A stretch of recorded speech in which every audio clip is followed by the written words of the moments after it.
चौबीस आरंभ हो कनिका चांदबाली बैतरणी महोत्सव। एप्रिल 24 रु चांदबाली दुर्गा पड़िया आरंभ होगा जाऊँगी कनिका चांदबाली बैतरणी महोत्सव कार्यक्रम। यह उत्सवटी 5 दिन धरी चलवा सहित यह अवसर में चांदबाली अंचल विभिन्न लोकों सहभागितार प्रशासनिक अधिकारी समेत राजनैतिक नेतृवृंद, सामाजिक कर्मी, परिवेशविद और साधुसंत मैंने जोगदेवार कार्यक्रम रही। यह कार्यक्रम में बैतरणी वाणिज्य हाट जरिया कुटीर शिल्प, हस्तशिल्प और ग्रामीण उद्योगी उत्पादित द्रव्यर किणाबिका प्रोत्साहन व्यवस्था रही बेले प्रत्येक संध्यार राज्य तथा राज्य बाहर प्रतिष्ठित सांस्कृतिक अनुष्ठान मान द्वारा मनोरंजन कार्यक्रम आयोजन कर सांबादिक सम्मिलन में कमिटर सदस्य माने सूचना देते।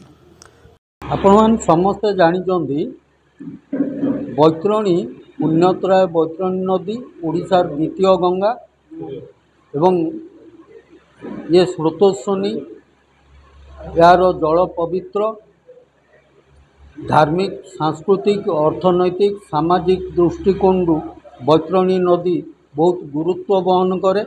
किंतु दुर्भाग्यर कथा ये बैतरणी नदीर जल बर्तमान प्रदूषित। बैतरणी नदी स्रोतस्विनी आज शुष्क हो जाइए।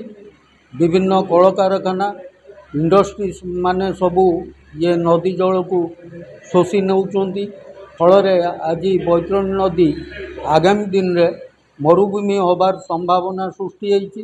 एतद व्यतीत जो वर्ज्य पानी छड़ा जाऊँगी ता आज बैतरणी नदी जल को प्रदूषित करछि, विषाक्त करछि।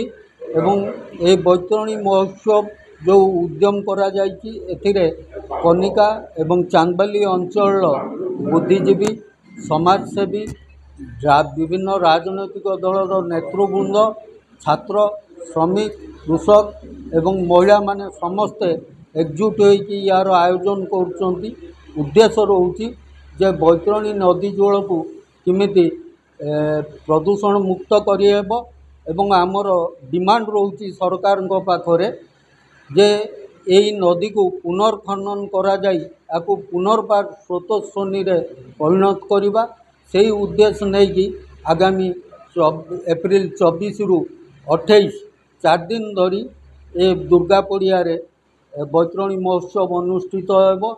पुराण वर्णित माता गंगा ठार 12 ब्रह्म वर्ष बड़ त्रिपुरा गंगा माँ बैतरणी चिरस्रोता पुण्यता बैतरणी आज चिरस्रोत बदल चिरमृत हाँवाई जाऊँगी ताहा समस्त देखुं।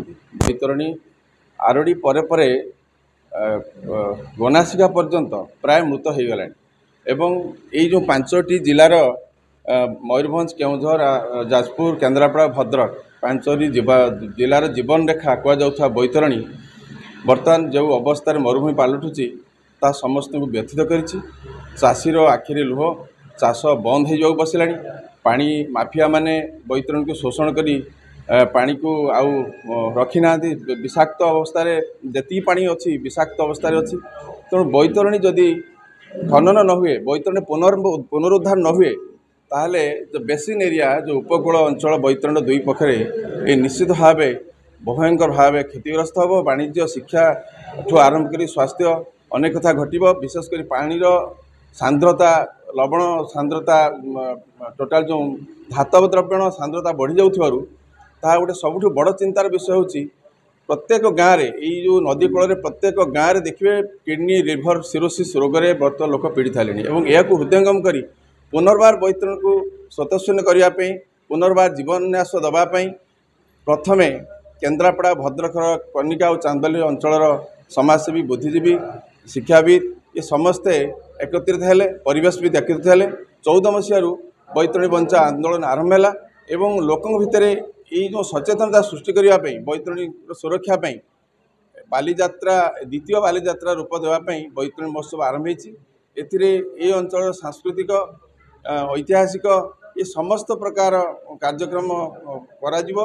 अप्रैल 24 रु अप्रैल 28 पर्यंत बैतरणी महोत्सव महा आडंबर आरंभ होगा जाऊँगी। मुख्यतः बैतरणी दिनक दिन जो स्रोत श्रेणी आज मृतावता धारण करिछि ताकू पुनर्जीवित करवा और स्रोतस्विनी परिणत करवा आज ये बैतरणी महोत्सव मूल लक्ष्य एवं अन्य एक प्रमुख लक्ष्य होउची उभय जिला केन्द्रापड़ा एवं भद्रक जिला विशेषकर राजखंडिया ब्लॉक एवं चांदबाली ब्लॉक भाईचारा को दृढ़ीभूत करने उभय अंचल वाणिज्यिक सामाजिक अर्थनैतिक एवं सबु मते यार विकास घटाइवाई आज ये बैतरणी महोत्सव मूल लक्ष्य।